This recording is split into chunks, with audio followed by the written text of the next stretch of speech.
নন্দা পরশুরামকে সেদিন রাতের ঘটনা বলতে থাকে, যেদিন শিবানী খুন হয়েছিল। বিজন 4জন বন্ধুর সাথে নেশাভান করছিল।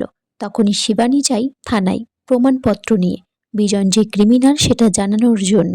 বিজন তারপর শিবানীর মাথায় আঘাত করে তাকে মেরে দেয়।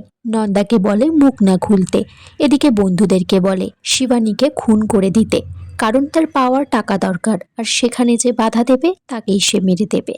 তখনই একটা কুঠার এনে শিবানীকে কুপিয়ে দেয়।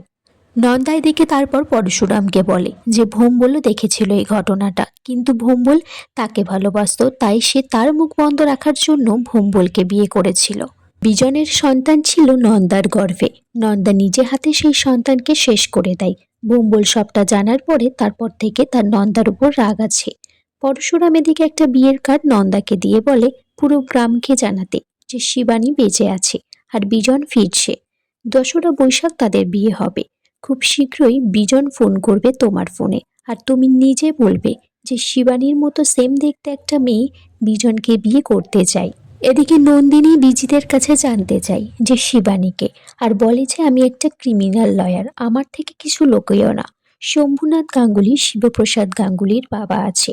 বিজিতের কাছে পুরো ঘটনাটা জানতে চাই, আর বিশ্বাস করে সবটা খুলে বলতে বলে।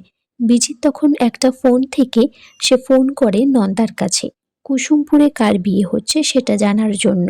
নন্দা বলে শিবানী কোণে বেশে বসে আছে, বিজনলাল আসবে তাকে বিয়ে করার জন্য। কিন্তু বিজিত শুনে বলে শিবানী কোথা থেকে আসবে, শিবানী তো খুন হয়েছে তোর সামনেই। নন্দা বলে যে একজন রেজিস্ট্রারও আসবে, মালতী সেন। এদিকে সুধারানীকে কর্ণ চ্যাটার্জির বডিগার্ডরা গাড়িতে তুলে নিয়েছে।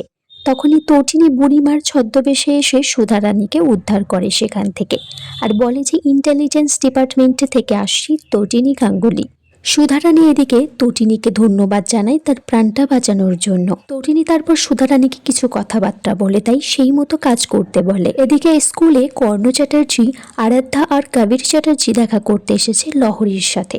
বলে যে আজকেই কর্ণ চ্যাটার্জি তানিয়া আর শ্রেহান গাঙ্গুলির টিসির ব্যবস্থা করবে। আরাধ্যাকে বোঝাতে বলে লহরী চ্যাটার্জি যে বেশি দর্প না করতে, 2টি নিষ্পাপ শিশুকে নিয়ে এইসব না করতে। কর্ণ চ্যাটার্জি তখন বলে যে পরশুরাম আমার ছেলেকে নিয়ে যা যা করেছে তার জন্য তার শাস্তি প্রাপ্য, তার বাচ্চা দুটোকে তার পরিশোধ দিতেই হবে। মুখ ফসকে বলে দেয় যে জেলে আছে তটিনী গাঙ্গুলি। ভুল করে বলে ফেলে যে এমন ট্রাপে ফেলেছি। তখন লহরী চ্যাটার্জি বলে তার মানে তটিনীর এই অবস্থার জন্য তুমি দায়ী। কর্ণ চ্যাটার্জি বলছে তাহলে তাই, ক্রিমিনালের বাচ্চাদেরকে এই স্কুল থেকে বার করে দেব, সবাইকে বলবো তার জন্য ওদেরকে বার করে দিয়েছি। আগামী পর্বে দেখা যায় বিজিত শিবানীর ছবি খুঁজে পেয়েছে, আর বলে যে সত্যিই তার মানে পরশুরামের বোন। সেইখানে পরশুরাম আসে, বলে বিজনলাল তুমি যে বিজিত লাহিড়ী এক্ষুনি তাই প্রমাণ করে দেব।